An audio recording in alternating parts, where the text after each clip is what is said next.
जय हिंद दोस्तों, नमस्कार। अभी की सबसे बड़ी खबर आ रही है, जहां पर प्रधानमंत्री नरेंद्र मोदी को दोस्त बताने के बाद जिनपिंग से मिलने वाले हैं मिस्टर ट्रंप। वहीं गुपचुप चल रही है दक्षिण कोरिया जाने की बहुत बड़ी ट्रंप की तैयारी। दोस्तों बताएंगे क्या है प्लान, क्या भारत के लिए है ये बहुत बड़े खतरे की घंटी। दोस्तों सबसे बड़ी और एक्सक्लूसिव जानकारी आपको बताने वाले हैं। इतना ही नहीं, भारत पर कीचड़ उछालने चले थे डोनाल्ड ट्रंप के सलाहकार एलॉन मस्क ने दिखा दिया सच्चाई का आईना दोस्तों, जिसके बाद बौखला उठे नवारो। डोनाल्ड ट्रंप के ट्रेड सलाहकार पीटर नवारो ने हाल ही में भारत को लेकर दुष्प्रचार फैलाया था दोस्तों, जिसका तगड़ा जवाब दिया एलॉन मस्क ने। सारी पोल पट्टी खोलकर रख दी उसकी दोस्तों। इसी बीच आपको बताएंगे, रोक सको तो रोक लो ट्रंप, अब हम आर्कटिक से एलएनजी निकाल कर चीन को बेचेंगे। जी हाँ, रशिया ने दे दी बहुत बड़ी चेतावनी, दे दिया अमेरिका को खुला चैलेंज। जी हाँ, तो वही बताएंगे आखिर प्रधानमंत्री नरेंद्र मोदी जी की कौन सी चीज अच्छी लग गई दोस्तों इजराइल को। इजरायली मीडिया मोदी जी की तारीफ करते हुए कह रहा है कि कुछ मोदी से सीखे नेतन्याहू। आखिर भारत ने अमेरिका के साथ ऐसा क्या किया जिसकी इजरायली मीडिया कर रहा है जमकर तारीफ। दोस्तों आज एक से एक बड़ी जानकारी आपको विस्तार से बताने वाले हैं, सारी खबरें चौंकाने वाली है। बस आप वीडियो के लास्ट तक बने रहेगा। और खबरों में आगे बढ़ने से पहले देश भारत के स्वतंत्र नीति का और दुनिया में बढ़ती भारत की साख का दिल से समर्थन करते हैं और मानते हैं कि आपको प्राउड है कि आप इंडियन हैं, तो इस वीडियो को लाइक करके चैनल को सब्सक्राइब करके बेल आइकन दबा के कमेंट में जय हिंद अवश्य कहिएगा। दोस्तों अब बात कर लेते हैं पहली सबसे बड़ी खबर की, जहां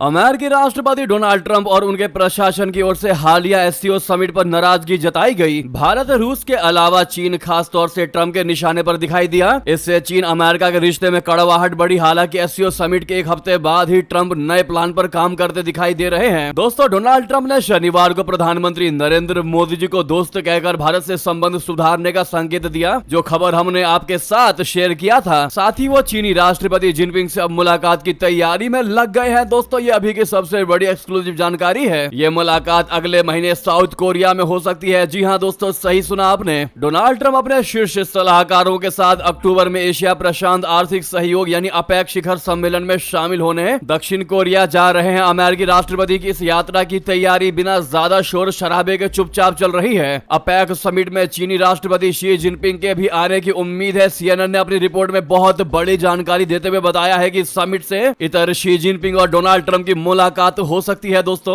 आपको बता दें कि दक्षिण कोरिया के ग्योंगजू शहर में अक्टूबर के अंत और नवंबर की शुरुआत में अपेक समिट होना तय है। इसी शिखर सम्मेलन में ट्रंप और जिनपिंग के बीच मुलाकातें हो सकती हैं। हालांकि अभी तक इस द्विपक्षीय मुलाकात को लेकर कोई फाइनल समझौता नहीं हुआ है। व्हाइट हाउस के एक अधिकारी ने सीएनएन से अमेरिकी राष्ट्रपति की दक्षिण कोरिया यात्रा की पुष्टि कर ली है। व्हाइट हाउस के अधिकारी ने सीएनएन को बताया कि ट्रंप की दक्षिण कोरिया की यात्रा पर चर्चा हो रही है, जो आर्थिक सहयोग पर केंद्रित है। दक्षिण कोरिया की अध्यक्षता में अपेक शिखर सम्मेलन 31 अक्टूबर से 1 नवंबर तक ग्योंगजू में आयोजित किया जाएगा। इस दौरान ट्रंप का उत्तर कोरियाई नेता किम जोंग उन से मिलने का अवसर भी बनेगा। किम को भी इस सम्मेलन के लिए आमंत्रित किया गया है। चीन और उत्तर कोरिया दोनों ही चीन विरोधी खेमे के दोस्त हैं। अब ऐसे में दोस्तों डोनाल्ड ट्रंप का साउथ कोरिया जाना भारत के लिए बहुत बड़े चिंता का विषय हो सकता है। एक तरफ शुक्रवार को ट्रंप ने शी जिनपिंग, व्लादिमीर पुतिन और मोदी की एक फोटो साझा करते हुए लिखा है कि लगता है कि हमने भारत और रशिया को सबसे गहरे सबसे अंधेरे चीन के हवाले कर दिया है। भगवान करे उनका भविष्य समृद्ध हो। अब दूसरी तरफ शी जिनपिंग के साथ बैठक करने की योजना बना रहे हैं ट्रंप। ऐसे में यह दौरा मात्र कोई संयोग नहीं बल्कि भारत को छलने की साजिश का हिस्सा हो सकता है मिस्टर ट्रंप का। दोस्तों इसीलिए हम बार बार कहते हैं, अमेरिका जैसे देश और अमेरिका के अब ये राष्ट्रपति मिस्टर ट्रंप पर भरोसा करना भारत के लिए किसी बहुत बड़े खतरे से कम नहीं है। और अमेरिका के साथ जितने भी संबंध भारत को अब रखने चाहिए, हर कदम को फूंक फूंक कर रखना चाहिए। अगर आप भी मानते हैं कि अमेरिका के लिए कदम फूंक फूंक कर ही भारत को रखना चाहिए, तो दोस्तों सामने लाइक का बटन है। सबसे पहले कमेंट करके ये बताइए कि आपके हिसाब से अमेरिका दोगला देश है कि नहीं है। और सामने लाइक का बटन है तो वीडियो को लाइक जरूर कर दीजिएगा। तुरंत लाइक का बटन दबा दीजिएगा अभी तक लाइक नहीं किया है तो। दोस्तों इतना ही नहीं, आपको बताते हैं सबसे बेहतरीन खबर। अमेरिकी प्रेसिडेंट डोनाल्ड ट्रंप के वरिष्ठ सलाहकार पीटर नवारो भारत पर निशाना साधकर एक बार फिर विवादों से घिर चुके हैं। उन्होंने दावा किया है कि भारत रशिया से केवल फायदे के लिए तेल खरीद रहा है। ये बयान उन्होंने यूएस टाइम्स के अनुसार शनिवार को सोशल मीडिया प्लेटफॉर्म एक्स पर किया, जो आप देख पा रहे हैं सामने। इसमें नवारो ने लिखा कि भारत रशिया से सिर्फ इसीलिए तेल खरीद रहा है ताकि मुनाफा कमाया जा सके। रशिया यूक्रेन युद्ध से पहले भारत ने कभी रशिया से तेल नहीं खरीदा था। भारत की सरकार की स्पिन मशीन तेजी से काम कर रही है। यूक्रेनियों की हत्या बंद करो, अमेरिकी नौकरियां लेना बंद करो। दोस्तों, जब उनकी इस पोस्ट पर एक्स की तरफ से एक फैक्ट चेकिंग कम्युनिटी नोट जोड़ी गई तो नवारो बौखला गए और इसे बकवास बता डाला। उन्होंने अपने इस पोस्ट में एलोन मस्क पर भी निशाना साधते हुए कहा था कि वो प्रोपेगेंडा को लोगों की पोस्ट में जगह दे रहे हैं। नवारो की प्रतिक्रिया कम्युनिटी नोट से उपजी नाराजगी थी। एक्स ने फैक्ट चेक करते हुए शुक्रवार को नवारो की पोस्ट के नीचे लगे नोट में लिख दिया कि भारत ऊर्जा सुरक्षा के लिए रशिया से तेल खरीदता है, ना कि सिर्फ मुनाफे के लिए। ये किसी भी प्रतिबंध का उल्लंघन नहीं है। भारत कुछ टैरिफ लगाता है, लेकिन अमेरिका को भारत के साथ सेवाओं के व्यापार में अधिशेष है। अमेरिका खुद भी रशिया से कुछ वस्तुएं आयात करता है, जो दोहरा रवैया दिखाता है। वहीं दोस्तों, भारत के विदेश मंत्रालय ने पीटर नवारो के इन बयानों को पूरी तरह से खारिज किया है। मंत्रालय के प्रवक्ता रणधीर जायसवाल जी ने कहा कि हमने नवारो द्वारा दिए गए गलत और भ्रामक बयानों को देखा है। हम उन्हें स्पष्ट रूप से खारिज करते हैं। हम अमेरिका के साथ अपने ठोस एजेंडे पर केंद्रित हैं और उम्मीद करते हैं कि ये संबंधी आपसी सम्मान और साझा हितों के आधार पर बढ़ेगा। यानी कि दोस्तों, एलोन मस्क के इस एक्स प्लेटफॉर्म ने ही इस नवारो की पोल खोलकर रख दी, उसको आईना दिखा दिया। जी हाँ, इस पर आपकी जो भी राय हो दोस्तों बताना मत भूलिएगा। और यही सबसे बड़ी वजह है कि मिस्टर डोनाल्ड ट्रंप अब एलोन मस्क को या उनके बिजनेस को देखना तक नहीं चाहते। दोस्तों, अभी आपको याद होगा टेक सेक्टर से जुड़े एक से एक धुरंधर बिजनेसमैन को ट्रंप ने डिनर पर इनवाइट किया था दोस्तों व्हाइट हाउस में, लेकिन मिस्टर एलोन मस्क को इनवाइट नहीं किया था, जो कि क्लियरली दिखाता है कि मस्क से कितने ज्यादा चिढ़े हुए हैं मिस्टर ट्रंप। इस पर आपकी भारी मात्रा में राय बनती है दोस्तों। आप लोग कमेंट जरूर करिएगा, जितना ज्यादा हो उसके वीडियो को अंत में शेयर कर दीजिएगा। फिलहाल वीडियो को लाइक कर दीजिए, नहीं किया है लाइक तो नेक्स्ट खबर की बात कर लेते हैं। जहां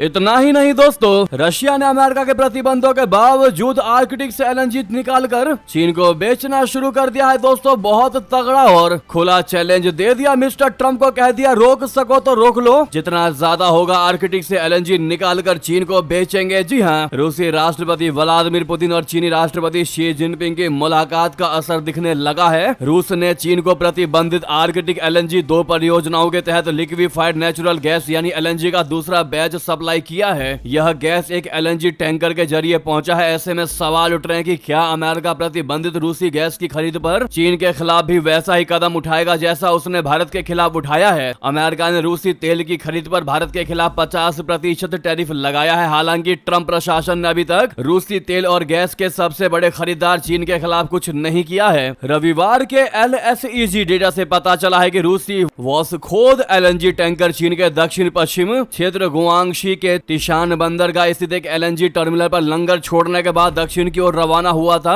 LSEG डेटा के मुताबिक 1.5 लाख घन मीटर एलएनजी से लदा यह रूसी ध्वज वाला टैंकर 19 जुलाई को उत्तरी साइबेरिया के गेदान स्थित आर्कटिक LNC 2 फैसिलिटी में पहुंचा था। ऐसे में ये तगड़ा चैलेंज दिया है दोस्तों रशिया ने मिस्टर ट्रंप को और भड़काते हुए कह दिया कि रोक सको तो रोक लो, एलएनजी का व्यापार जारी रहेगा चीन के साथ में। जी हाँ, तो वहीं आपको बता दें आखिर भारत ने अमेरिका के साथ ऐसा क्या किया जिसकी इजरायली मीडिया कर रहा है जमकर तारीफ, कह रहा है मोदी से सीखे नेतन्याहू। आपको बता दें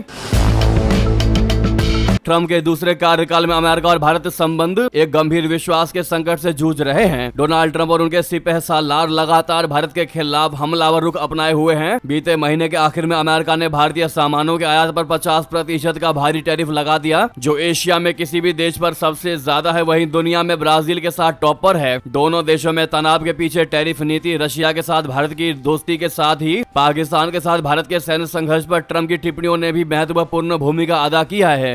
राष्ट्रपति डोनाल्ड ट्रंप ने लगातार भारत के खिलाफ टिप्पणियां की। उन्होंने रशिया और भारत की अर्थव्यवस्था को डेड इकोनॉमी बता दिया। पीटर नवारो जैसे उनके करीबी ने तो और भी तीखे हमले कर दिए, जो हमने आपको शुरू में बताया। भारत के ऑपरेशन सिंदूर के बाद पाकिस्तान जहां ट्रंप के सामने दंडवत हो गया और पाकिस्तानी आर्मी चीफ आसिम मुनीर एक बुलावे पर व्हाइट हाउस पहुंच गए। इसके जस्ट उलट भारतीय प्रधानमंत्री ने ट्रंप के आमंत्रण के बावजूद वॉशिंगटन न जाने का विकल्प चुना। इस बीच एक जर्मन अखबार ने दावा किया कि भारतीय प्रधानमंत्री से बात करने के लिए डोनाल्ड ट्रंप ने 4 बार फोन किया, लेकिन प्रधानमंत्री मोदी जी ने इसे अस्वीकार कर दिया। भारत के इस रुख की अब इजराइल में जमकर तारीफ हो रही है और नेतन्याहू को प्रधानमंत्री मोदी जी से सीखने की सलाह दी जा रही है। दोस्तों, इजराइल के प्रमुख मीडिया आउटलेट यरूशलम पोस्ट में एक लेख छपा है जिसका टाइटल है इजराइल मोदी से क्या सीख सकता है। दोस्तों, इसमें कहा गया है कि ट्रंप के अभूतपूर्व मौखिक हमलों का सामना करते हुए मोदी ने माफी मांगने में जल्दबाजी नहीं बल्कि उन्होंने राष्ट्रीय सम्मान की रक्षा करते हुए जोरदार जवाब देने का विकल्प चुना। लेख में कहा गया है कि इसने साफ संदेश दे दिया जो ये था कि भारत एक अधीनस्थ या निम्न राज्य के रूप में व्यवहार स्वीकार नहीं करेगा। लेख में इजराइल के उस फैसले की आलोचना की गई जब इजरायली सेना ने खान यूनिस पर हमले में पत्रकारों की मौत को लेकर माफी मांगी। लेख में कहा गया कि किसी भी देश को कठिन और जटिल परिस्थितियों का सामना करते हुए भी अपने राष्ट्रीय सम्मान की रक्षा करनी चाहिए। भारत से सीख सकते हैं कि राष्ट्रीय सम्मान कोई विलासिता नहीं बल्कि एक दूरगामी रणनीतिक संपत्ति है। यदि इजराइल अपनी प्रतिष्ठा और सुरक्षा सुनिश्चित करना चाहता है तो उसे दुनिया के सामने दृढ़ लचीलापन दिखाना होगा। यानी कि दोस्तों, अब पूरी दुनिया भारत के प्रधानमंत्री नरेंद्र मोदी से सीख लेती नजर आ रही है कि संकट के समय में, दबाव के समय में क्या कदम उठाने चाहिए। वाकई में दोस्तों, भारत ने बिल्कुल सही फैसला लिया है और दुनिया भी इसकी तारीफ कर रही है। जाहिर सी बात है दोस्तों कि हमें पता है कि हम रशिया से अगर तेल खरीद रहे हैं तो क्यों खरीद रहे हैं, हमारे अपने देश की क्या स्थिति है। ऐसे में अगर कोई तीसरे देश का बंदा ये दबाव डाले कि तुम नहीं खरीदोगे उससे या तुम उससे व्यापार नहीं करोगे किसी और देश से, तो दोस्तों हम देखेंगे ना कि हमारे देश में क्या परिस्थिति है। अगर हमने कोई फैसला लिया है तो क्यों फैसला लिया है, हम किसी तीसरे के दबाव में अपने परिस्थिति को बदल नहीं सकते क्योंकि हमारे देश की स्थिति अलग है, दूसरे देश की स्थिति अलग है। वो अपने हिसाब से हम पर दबाव डाल रहा है और हम अपने हिसाब से देखेंगे कि हमें क्या करना चाहिए। और भारत ने वाकई में बिल्कुल सही फैसला, सटीक कदम उठाया और अपने देश की शान गिरने नहीं दिया प्रधानमंत्री नरेंद्र मोदी जी ने। ऐसे में लॉन्ग लिव पीएम मोदी तो बनता है दोस्तों कहना। आप लोग भारी मात्रा में कमेंट कीजिएगा, जो भी आपकी इस पर राय है दोस्तों लिखकर अवश्य बताइएगा। तो वहीं आपको अंतिम खबर बता दें, जापान के प्रधानमंत्री शिगेरू इशिबा ने दे दिया इस्तीफा। पार्टी में फूट की आशंकाओं के बीच लिया सबसे बड़ा फैसला। दोस्तों, जापान की सियासत में बड़ा उथल पुथल देखने को मिल रहा है। जापानी प्रधानमंत्री शिगेरू इशिबा ने आज इस्तीफा देने का फैसला किया है। इशिबा ने नवंबर 2024 में जापान के प्रधानमंत्री के तौर पर शपथ ली थी और महज 10 महीने के बाद उन्हें पद से इस्तीफा देना पड़ गया। 68 साल के इशिबा ने अपनी पार्टी लिबरल डेमोक्रेटिक पार्टी यानी एलडीपी से आपातकालीन नेतृत्व चुनाव कराने को कहा। उन्होंने कहा कि नया नेता चुने जाने तक वे अपना काम जारी रखेंगे। समाचार एजेंसी रॉयटर्स की रिपोर्ट के मुताबिक अपने छोटे से कार्यकाल में उन्होंने बढ़ती महंगाई और जनता के बढ़ते गुस्से के कारण चुनाव में अपने गठबंधन को बहुमत खोते हुए देखा। हाल ही में जुलाई में हुए उच्च सदन के चुनाव में हार के बाद भी उन्होंने इस्तीफा नहीं दिया था, जबकि उनके इस्तीफे की मांग की जा रही थी। इससे पार्टी में अंदरूनी कलह भी सामने आ गई। इसके बजाय उन्होंने राष्ट्रपति डोनाल्ड ट्रंप के टैरिफ पर अमेरिका के साथ व्यापार समझौते पर ध्यान केंद्रित किया था, जिसने जापान के महत्वपूर्ण ऑटोमोबाइल इंडस्ट्री को हिलाकर रख दिया और आर्थिक विकास को प्रभावित किया।